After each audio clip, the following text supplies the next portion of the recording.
तो hello everyone, तो कैसे हैं आप लोग। तो आज हम बात करने वाले हैं एक ऐसे कहानी के बारे में जो कोटा में 2023 में हुआ है। ये कहानी एक स्टूडेंट की है जो डॉक्टर बनने का सपना लेकर घर से दूर आया था, लेकिन प्रेशर और तनाव और अकेलेपन ने उसकी ज़िंदगी अंधेरे में ढकेल दिया, लेकिन फैमिली मदद ने उसकी ज़िंदगी बचा लिया।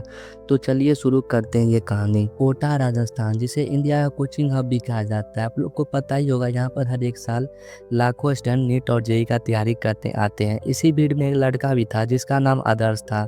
आदर्श जो है वो बिहार से बिलोंग करता था और आदर्श के पेरेंट्स का सपना था कि वो डॉक्टर बनकर घर का नाम रोशन करे, जो कि हर एक पेरेंट्स का सपना होता है कि उनका बच्चा बहुत सक्सेसफुल हो। शुरू के कुछ महीने सब नॉर्मल था। आदर्श क्लास का नोट्स वगैरह सब बनाता था और टेस्ट भी देता था, लेकिन धीरे धीरे प्रेशर बढ़ने लगा।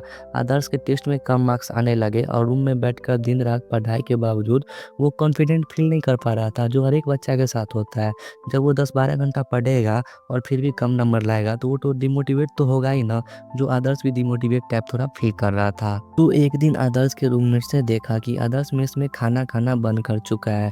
वो अक्सर चुप रहता था और रात भर जागता था और सुबह क्लास में थका हुआ दिखता था। उसी दिन शाम को आदर्श चुपके से हॉस्टल की छत पर चला जाता है और आदर्श के दोस्तों ने उसको छत पर जाते हुए देख लेता है और उनको लगता है जरूर कुछ गड़बड़ है। उन्होंने जाके गार्ड को बुलाया और गार्ड और एक और सिक्योरिटी गार्ड छत पर जाके पहुंचे। वहां उन्होंने देखा कि आदर्श रेलिंग के पास खड़ा था। उसकी आंखों में आंसू थे। उसने बस इतना कहा कि मुझसे अब नहीं हो पाएगा, मैं अपने पापा का भरोसा बस तोड़ रहा हूँ। ये सुनकर सबके होश उड़ गए और तुरंत उसको संभाला गया और आदर्श के पेरेंट्स को कॉल किया गया और आदर्श से गार्ड ने कहा कि बेटा, एक एग्जाम तुम्हारा फ्यूचर डिसाइड नहीं कर सकती, जो कि बिल्कुल सच बात है। एक एग्जाम आपका फ्यूचर डिसाइड नहीं कर सकती है कि आपको क्या करना है क्या नहीं करना है।